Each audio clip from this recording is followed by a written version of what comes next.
इन्होंने पाकिस्तान के बारे में बड़ा क्लियरली बोला कि साहब ये टेस्टिंग कर रहे हैं वहां पर, ठीक है। And that is very interesting. Why is Pakistan testing a nuclear weapon? And ये है अराउंड सिंदूर के टाइम पे, जहां पर आप देखेंगे कि भाई पाकिस्तान की किराना हिल्स के ऊपर अटैक हुआ और वहां पर छोटे छोटे अर्थक्वेक भी आ रहे थे। Now when Trump says Pakistan is testing nukes, इसका मतलब ये पब्लिक डेटोनेशन नहीं कर रहे, ऑब्वियसली अंडरग्राउंड सब क्रिटिकल और डायग्नोस्टिक टेस्टिंग कर रहे हैं। This is something that is been known, और ये बहुत टाइम से कर रहे हैं, this is not a new phenomenon. Kirana Hills के नीचे ये लोग काफी करते थे, और इनके पास दो और जगह हैं, किरतर रेंज और दूसरा केंजी रेंज, जो सदर्न सिंध बलोचिस्तान रीजन के अंदर है, जहां पर ये टेस्टिंग करते हैं। और ये तीसरी फैसिलिटी बना रहे हैं खानपुर के अंदर। कानपुर की खैर फैसिलिटी बहुत पुरानी है, so they are trying to now dig into the ground and create something there. Pakistan अपने वॉरहेड्स को रिफाइन कर रहा है, उसके अंदर कोई डाउट नहीं है। एंड रास्को रेंज और जो चगाई का एरिया है, वहां पर भी नए टनल्स मैंने आपको सब दिखाए हैं। सो एक जो नैरेटिव चलता है भाई पाकिस्तान के न्यूक्लियर वेपन्स पूरी तरह से खत्म हो गए, मैं हमेशा से उसकी तरफ पुशबैक करा है। बिकॉज देखिए, वो एक किराना हिल्स का फैसिलिटी के ऊपर हिट हुआ था, there is no question about it. And वहां पर 44 अर्थक्वेक्स आपको मिले थे उस रीजन के अंदर after what we did. On 44 के बाद वो बंद हो गए। So obviously there is some sort of a something really happened in that area. खाने को नहीं दाने और अम्मा चली भुनाने। और हम आज 75 साल बाद आज कशकोर लेके फिर रहे हैं, और हम इधर देखते हैं तो कर्जा, इधर देखते हैं तो कर्जा, उधर देखते हैं कर्जा, पीछे देखते हैं कर्जा। आज हम किसी दोस्त मुल्क में जाते हैं तो वो कहते हैं ये आए हैं मांगने के लिए। टेलीफोन किसी को करते हैं तो वो समझते हैं ये मांगेंगे हमसे। कायदे आजम ने इसलिए तो इतनी बड़ी तारीख नहीं चलाई थी। ऐसे नहीं बना था हमारा प्यारा वतन पाकिस्तान। इस मुद्दे पर बाद में आएंगे, एक छोटा सा कंपाइलेशन लाया हूं। लेकिन अफगानिस्तान में एक अर्थक्वेक आया है, जिस अर्थक्वेक को सीधे पाकिस्तान से जोड़ दिया गया है साथियों। मज़ार शरीफ अफगानिस्तान में, जो अफगानिस्तान के शहरों की तुलना में एक बड़ा शहर है, लगभग 5-6 लाख वहां पर लोग रहते हैं। वहां पर अभी अभी कुछ देर पहले साहब एक बड़ा जबरदस्त भूकंप आया है, जिसका स्केल 6.3 या 6.7 बताया जा रहा है। अफगानिस्तान के हवाले से यह खबर आ रही है कि लगभग 1000 आदमी इसमें घायल हुआ है, और लगभग 20 से 30 आदमी के हलाक होने की, मरने की खबर है। वैसे ऐसे मामलों में धीरे धीरे जब न्यूज अनफोल्ड करती है, रिलीफ ऑपरेशंस होते हैं, कम्युनिकेशन साफ होता है, तो ज्यादा पता चलता है कि क्या नुकसान हुआ है। लेकिन हां, अर्थक्वेक मज़ार शरीफ पाकिस्तान अफगानिस्तान में बड़ा आया है, और एक ब्लू मॉस्क कहलाती है, जो मजार कहलाता है हजरत अली का, उसके भी डैमेज होने की साथियों यहां पर खबर है। यूं तो ये प्रथम दृष्टिया अफगानिस्तान एक ऐसे रीजन में आता है जहां पर अर्थक्वेक आते रहते हैं, लेकिन डोनाल्ड ट्रंप के एक बयान ने इस अर्थक्वेक को का जिम्मेदार बात समझिएगा, इस अर्थक्वेक का जिम्मेदार पाकिस्तान को बना दिया है, ऐसे हालातों में जो इस टाइम अफगानिस्तान और पाकिस्तान के चल रहे हैं। हुआ यह है कि डोनाल्ड ट्रंप जब साउथ एशिया का टूर करके चाइना से वो टैरिफ का, रेयर अर्थ का, सुपर एडवांस चिप्स का, सोयाबीन का वगैरह वगैरह, इस पे कल मैंने अपलोड किया था, वो सब समझौता करके साउथ कोरिया से जब लौट रहे थे, तो एयरफोर्स 1 में भी प्रेस कॉन्फ्रेंस होती है, हमेशा दरवाजे पर लटक के वो प्रेस कॉन्फ्रेंस करते हैं। उसमें उन्होंने कहा कि बहुत से देश, रशिया, चाइना वगैरह वगैरह न्यूक्लियर टेस्ट कर रहे हैं, और हमें भी, हमारे पास भी बहुत न्यूक्लियर वेपन्स हैं, लेकिन अब हमें भी टेस्ट नए करने पड़ेंगे, यानी टेक्नोलॉजी को और एडवांस करना पड़ेगा, न्यूक्लियर टेक्नोलॉजी को, वेपनाइजिंग को। उसके बाद अमेरिका पहुंच के CBS एक चैनल है, उसका 60 मिनट्स एक प्रोग्राम है, उसमें डोनाल्ड ट्रंप का इंटरव्यू होता है 1:1। उस इंटरव्यू में डोनाल्ड ट्रंप एक बयान देता है कि रशिया, चाइना, नॉर्थ कोरिया कोई बात नहीं है, सब जानते हैं कि ये लोग न्यूक्लियर टेस्ट करते रहते हैं। आपके पुतिन ने भी हाल में बोला है कि मैं न्यूक्लियर टेस्ट करने जा रहा हूं। लेकिन जो CBS में इंटरव्यू दिया डोनाल्ड ट्रंप ने, उसमें उसने पाकिस्तान का नाम भी लिया कि पाकिस्तान भी न्यूक्लियर टेस्ट कर रहा है डीप अंडरग्राउंड।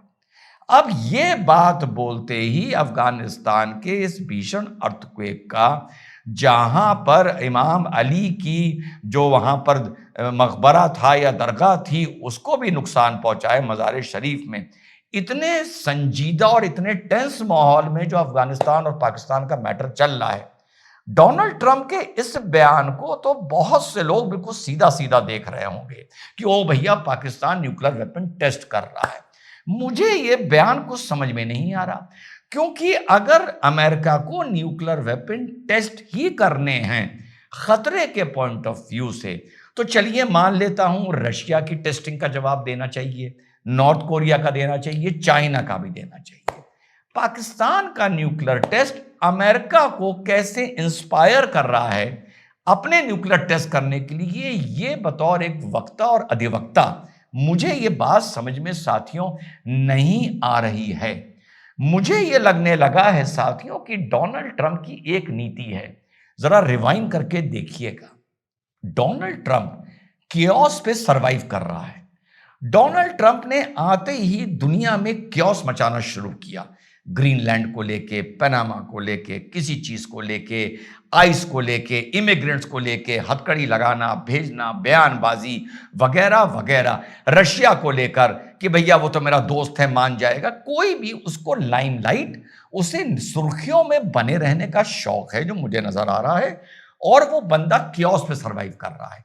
अभी उसको लगा कि गाजा का, इजराइल का जो इसने पीस टॉक करवाई थी वो हल्की सी फेल हो रही हैं, तो इसने वेनेजुला का रास्ता खोल दिया। अब भैया खबर चलने लगी कि वेनेजुला को 16,000 लोगों ने घेर लिया है और शिप्स लग गई हैं और वेनेजुला पे अटैक होने जा रहा है। उधर ईरान भी कह रहा है वेनेजुला के साथ खड़े हैं, बात समझिएगा। उधर रशिया भी कह रहा था another chaos has been created. अब ये जो बयान में इसने पाकिस्तान का नाम लिया है, मुझे लग रहा है कि साउथ एशिया में ये सच भी हो सकता है, मैं इसको डिनाई नहीं कर रहा हूं। अफगानिस्तान के अर्थक्वेक आते रहते हैं, ये रेगुलर फीचर है, दुनिया जानती है।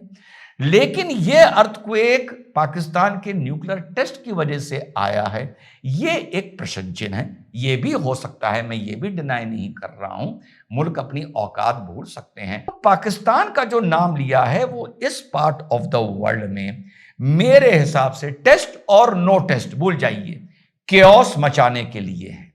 किसका केओस? मरे कहां के लोग हैं? अफगानिस्तान के। मजार शरीफ को मरे हैं, बड़ा एक पाक मुकद्दस ये शहर माना जाता है, वहां पर हालात इन लोगों के आपस में इतने रंजिश के हैं, सीज फायर हो नहीं पा रहा है। ऐसे में अगर अफगानिस्तान के अर्थक्वेक का की पर्ची पाकिस्तान पर फटेगी तो केओस होगा? नहीं होगा, होगा।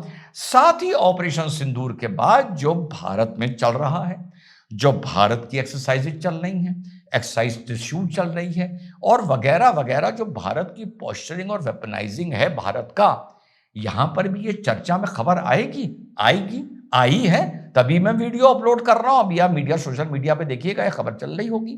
क्या ये इंडिया पाकिस्तान में भी क्योस मचाने के लिए है? और शायद इस क्योस के चलते कहीं ना कहीं सुर्खियों में बना रहना चाहता है या अपनी इंपॉर्टेंस चाहता है। वो न्यूक्लियर टेस्ट कर रहा है, नहीं कर रहा है, उस सब का जवाब भारत ने पाकिस्तान के न्यूक्लियर डेटरेंट की ऐसी की तैसी कर दी है। ये मैं दुनिया जान चुकी है और बार बार बोला गया है। ये मेरा कंक्लूजन है। टेस्ट हुआ है नहीं हुआ है, यार मैं बड़ी जिम्मेदारी से बोलता हूं, आई रियली डोंट नो। लेकिन क्योस करना कोई चाह रहा है पूरी दुनिया में, ये मुझे अब साफ नजर आने लगा है। और चलते चलते जो मैंने कंपाइलेशन बताया था आपको, वो देख के जरूर जाइएगा किस किस तरीके से ये मुल्क भीख मांग रहा है। जरा सुनिए, अब तो इसने ये तक कहना शुरू कर दिया है कि लोन से काम नहीं चलेगा, हमें भीख दो, हम लोन के दम पर सरवाइव नहीं कर सकते। कंपाइलेशन देखिए, आप लोगों को मजा आ जाए। This is not acceptable, this is not where humanity should be directed towards. It has to be mutual cooperation. If somebody thinks that countries like Pakistan, who are devastated, loans would be enough, that is not acceptable. It is something which is absolutely unacceptable, because loans over loans, your back will break and you will never be able to stand up. मैं Saudi अरब से होके आया हूँ, मैं UAE के होके, अभी मैं तुर्की होके आया हूँ, और मैंने उन भाइयों को कहा कि आप हमारे बड़े अजीम भाई हैं, हमेशा आपने हमारी मदद की, और मैंने यही कहा जब मैं आया हूँ तो आप समझेंगे शायद ये मांगने आया है, मैं मांगने नहीं आया लेकिन मजबूरी है। जी हाँ साथियों, सुना आपने। तो ये मुल्क के पास अभी खाने को नहीं है, इसके न्यूक्लियर टेस्ट वेस्ट से कोई फर्क नहीं पड़ता है। दिमाग मेरा वहां ठनक रहा है कि पाकिस्तान का नाम लेकर ट्रंप इन तीनों मुल्कों में जितनी भी रंजिश चल रही है उसको बढ़ाना चाहता है, ताकि जब पूरी दुनिया में रंजिश चलेगी तब जाके ट्रंप का वैल्यू या महत्व बढ़ेगा। ये मेरी अंडरस्टैंडिंग है डोनाल्ड ट्रंप की पर्सनैलिटी के बारे में। बाकी आप लोग कमेंट करके मुझे एजुकेट करिएगा। जय हिंद, वंदे मातरम, खुदा हाफिज।